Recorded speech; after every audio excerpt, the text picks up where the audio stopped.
Alhamdulillahi wahdah, wassalatu wassalamu ala man la nabiyya ba'da, amma ba'd. So, from Arbaeen-an-Nawawi, we are going through this third hadith. نحمده ونصلي ونسلم على رسوله الكريم أما بعد. فعن أبي عبد الرحمن عبد الله بن عمر بن الخطاب رضي الله عنهما قال: سمعت رسول الله صلى الله عليه وسلم يقول: بني الإسلام على خمس: شهادة أن لا إله إلا الله وأن محمد رسول الله وإقام الصلاة وإيتاء الزكاة وحج البيت وصوم رمضان. Islam has been built upon five things: on testifying that there is no God but Allah and that Muhammad sallallahu alaihi wasallam is his messenger, on performing salah, on giving zakah, on hajj to the house of Allah subhanahu wa ta'ala, and on fasting during Ramadan. This is what we learn in Hadith of Jibreel as al-Islam, the practice aspect of our deen after the Aqidah. So the pillars of Islam, very clearly, very easy hadith. We can just memorize this one actually, very, very easy one. Bunya al-Islam ala khams. Islam has been built on five. And you would see different narrations, different hadith mentioning these five. It may be sometimes slightly different order. Sometimes Salah and Zakah comes and then Sawm or Hajj, one or the other. So order might be a little bit changed, but it doesn't matter. That's the way some of the narrators would mention it. And sometimes it's just talking about all five important bits. Doesn't have to be necessarily with regards to the importance. So Abdullah ibn Umar radiallahu ta'ala anhu, he is the anhuma actually, because he and his father both are companion. He is one of the greatest of the companions. He has narrated a lot. He's from the Mukaththireen or Mukthirin. Mukthirin hadith are the people who narrated more than 1,000 hadith, quite a lot of hadith. He was born in Mecca, so roughly 3 years after Rasulullah sallallahu alaihi wasallam became prophet. So he's about 43 years younger than Rasulullah sallallahu alaihi wasallam. His mother is Zainab ibn Mad'un. Obviously, his sister al-Mu'mineen Sayyidah Hafsa radiallahu ta'ala anha, who's obviously one of the wives of Rasulullah sallallahu alaihi wasallam.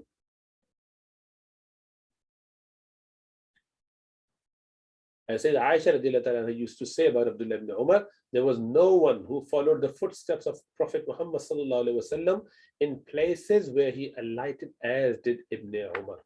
Means Sayyidina Abdullah ibn Umar would follow the way of Rasulullah sallallahu alaihi wasallam, and he would actually go out of his way in following his footsteps to walk on the path that Rasulullah sallallahu alaihi wasallam walked past. So when Rasulullah sallallahu alaihi wasallam had to leave Mecca, you know Mecca is, in the Middle East. So you have Syria up north and Yemen down south.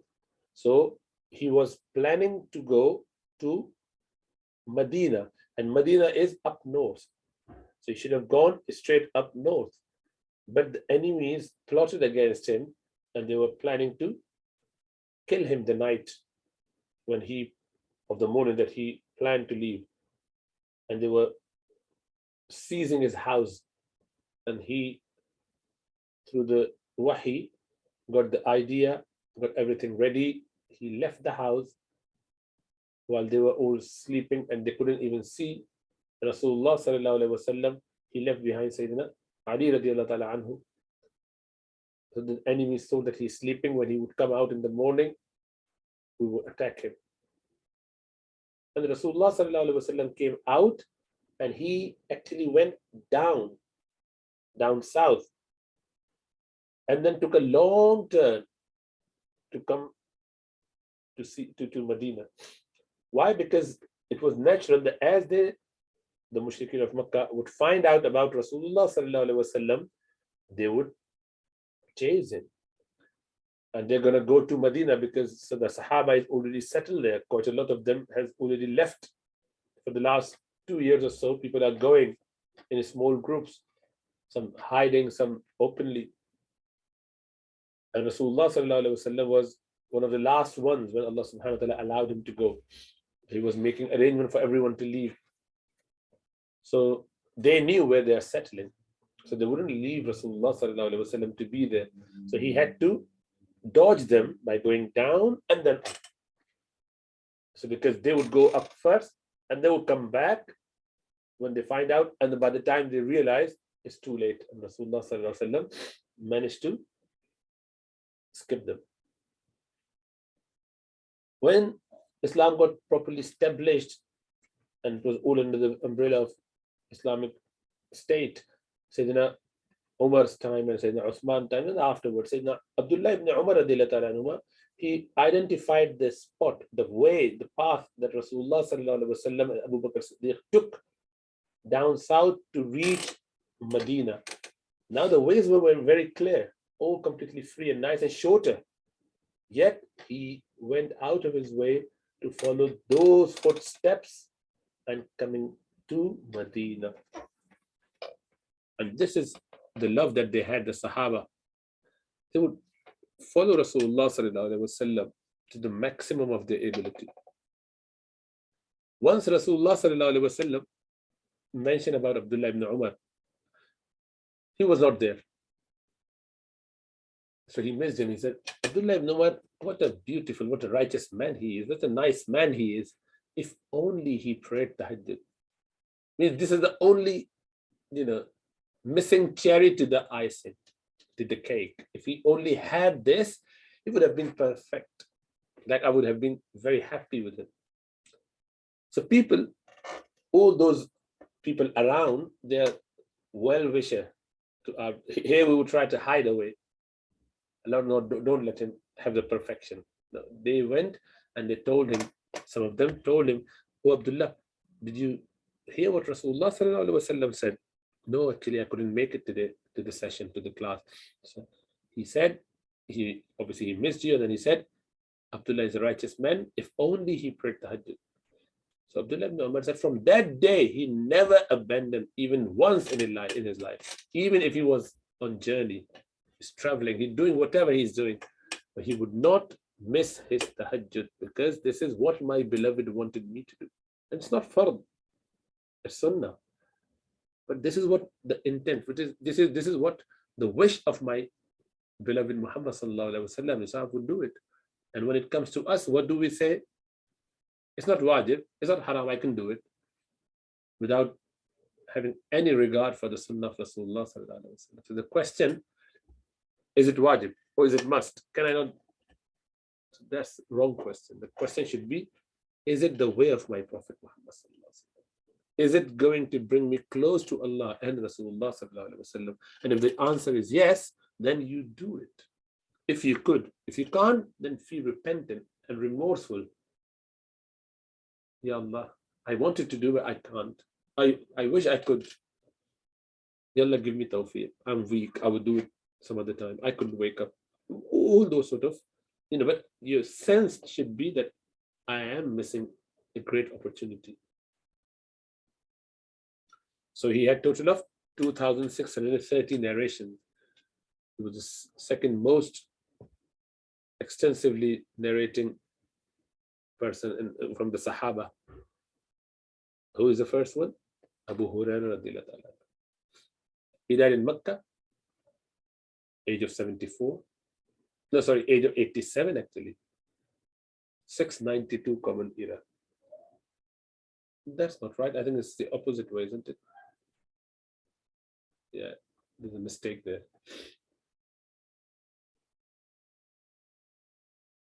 Yeah, no, I think, oh, this is because solar and lunar calendar difference. So he was, yeah, so he died at the age of 87. This common era thing, okay, there may be a mistake there. But anyway, he was 87, that's right. And in the year 74, that's right as well.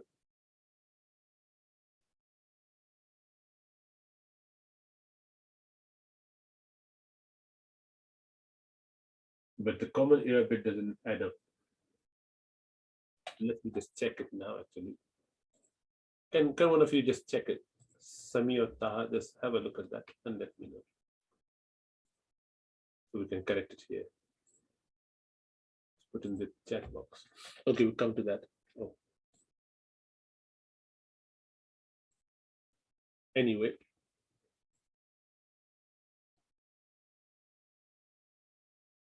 So Hadith talks about 5 pillars, which we all know. This is very clear. But there are many other things as well, like all the welfare work, jihad in the way of Allah subhanahu wa ta'ala, da'wah and tabligh, inviting people to Islam. What these are? These are independent pillars. Other are dependent pillars. These are the most important pillars. They are the reason for being Muslim. They would identify, they are the signs and icons of Islam. And that is why you have to have faith in them. If anyone rejects any of these pillars, he will be taken outside of the fold of Islam. And if one cannot do that, does not perform these regularly, without any excuse, they would accumulate major sin. And if they couldn't, they have to make up for that. Even if it was for a reason, they have to make up for these pillars, like talking about 4 pillars. Obviously, the first one, Shahada, is always there. It's a permanent, once and for all type pillar. The others are the practices that one has to do. And this is what happened. Your Iman is in the heart, in the mind. You keep it there. It is surrounded by the pillars. Like in the first layer, it is surrounded by the first boundary of the most essential acts, which are fara'id. And secondly, you have this sunnah boundary. And then you have your mustahabbat, but rather wajib. So fard, wajib, sunnah, and nafil, and mustahabbat, and adab. So all those 6 boundaries are there to help us protect our faith. If you do not look after the boundary of adab, your manners, your propriety, then you are risking your nawafil and mustahabbat. If you do not carry out your sunnah nawafil, you would put your sunnah mu'akkada at risk. If you do not look after your sunnah mu'akkada and do it regularly, muhafadha, then you're risking your wajibat. If you do not look after your wajibat, you're risking your fara'id. And if you do not look after your fara'id, your iman is at a greater risk. So remember, all those boundaries are there to protect our faith. Actions are needed for that reason mainly. Shahada, as we know, this is testimony, without which you cannot enter Islam. Ashhadu an la ilaha illallah wa ashhadu anna Muhammadan Rasulullah. It has to come from the depth of the heart and also with sincerity. You have to proclaim it whenever you could, especially if you are demanded, if you're asked. If someone asks you, oh, are you Muslim? Say, yes. Tell me Shahada then. Then I'm going to know, not that. Then you have to disclose that you're a Muslim and you have to say it if needed. It could be that you never got a chance to do so. Then there's difference of opinion whether that would be counted, because proclamation, saying it, announcing it, is a condition according to a great majority of fuqaha and ulama. The certain others would say it is okay if you didn't do it, provided that you did not have a reason, like you didn't have or excuse, but you were never needed to do it. So we should know the meaning of Shahada, what it means to be. We should have certainty. We should accept it from the tongue, from the heart. Or we should be compliant.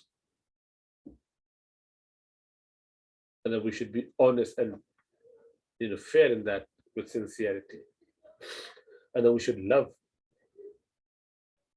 what it means to be believing in Allah and Rasulullah sallallahu alaihi wasallam. Likewise, to believe that Rasulullah sallallahu alaihi wasallam is the final prophet, and whatever he's conveyed to us, we believe and take it. We obey. We stay away or avoid from all his prohibitions. We try to copy him, the ibadat, akhlaq, and every way of everything that he has done in his life. And we love him more than ourselves, our family, our children, our careers, everything. And we continue to practice, understand, and propagate his way without causing trouble to others. Likewise, how do you establish prayer? By doing wudu properly, praying on time, doing in congregation, fulfilling all the essential conditions of prayer, which is, according to Hanafi school, takbir al-tahrima, the beginning of Allahu Akbar, qiyam, which is standing, and qira'ah, with the recitation of Quran, and then ruku', and then sajda, and finally qada akhira, final sitting, observing all the manners, sunnah of Rasulullah sallallahu alaihi wasallam, wajibat. Remember that we were given 50 prayers a day, and it was reduced to 5. To say that we've got too many prayers is actually being ungrateful. Allah has made it so easy for us. You don't have to pray 50 times. If you just pray 5 times, and you get the reward of 50. And it has been spread out throughout the day in a nice way that you could do your work in between. Now the world has changed, and we are too much into dunya, materialism. We want to spend 10 hours working for dunya. I still feel that, I need to do more, because I need to have extra cash. Everyone is busy making money. That's our goal, which is unfortunately not the right way. A traveler is not supposed to be bothered too much about his surroundings, his things. Whatever is bare minimum needed, he should just trust and be contented with that. So praying in Jama'ah is extremely important.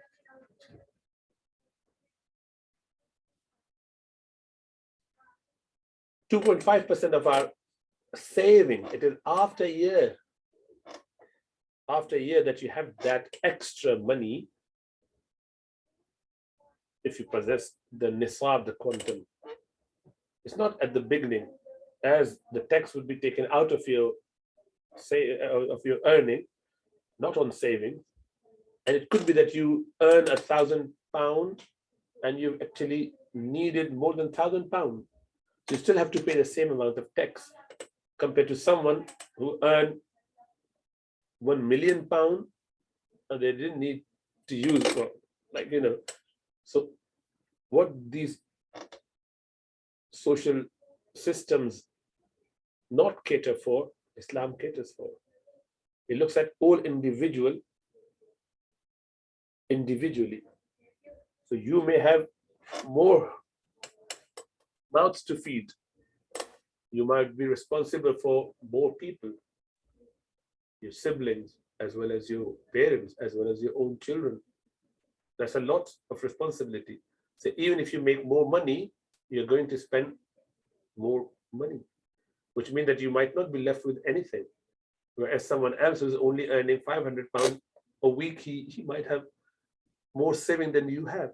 So it is about the savings. Whatever is your net saving, you put 2.5% of that after. So remember, you had 97.5% is still with you and surplus and extra, which is not needed at that point. Yeah, you would use it in future, but this is not needed. You don't have to pay bills. You don't have to have your, grocery or things like that, tuition fees or not, bills, all being done. And whatever is left now after a year, that you pay 2.5% on. And shaitan makes us feel, oh, it's 2.5 is a lot. But that's 2.5 of what you have as a savings. 97.5 is still with you. And you consider this to be high? That's crazy. You have to give it to poor people. We need to know that they are zakat eligible. You don't have to tell them, but you have to know that they are draft zakat eligible. And then Hajj, again, for those who have the quantum, and they must have means to go there.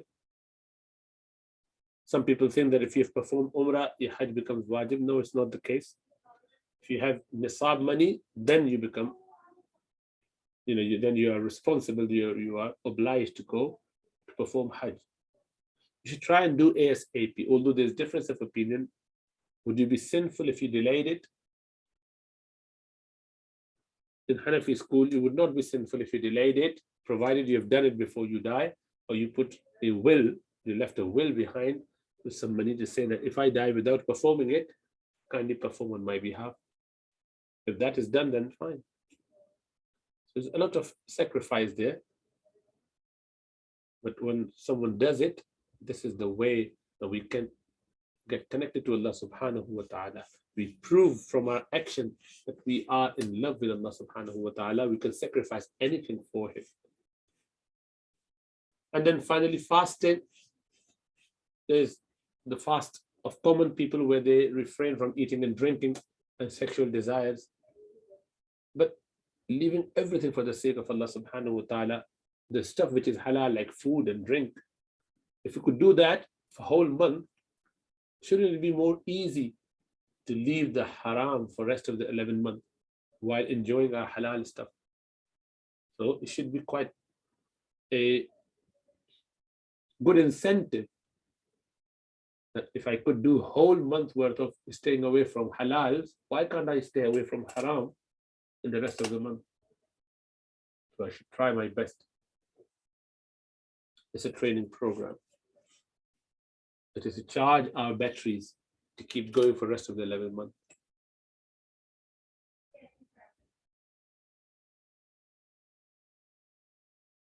Okay, so the pillars are there to hold the building of Islam. We have to keep it intact. We shouldn't let any of those pillars weak. Obviously, if zakat and hajj is not obligatory upon you, then you're fine. But you must try your best to not let it go. May Allah give us tawfiq. أقول قولي هذا واستغفر الله لي ولكم ولسائر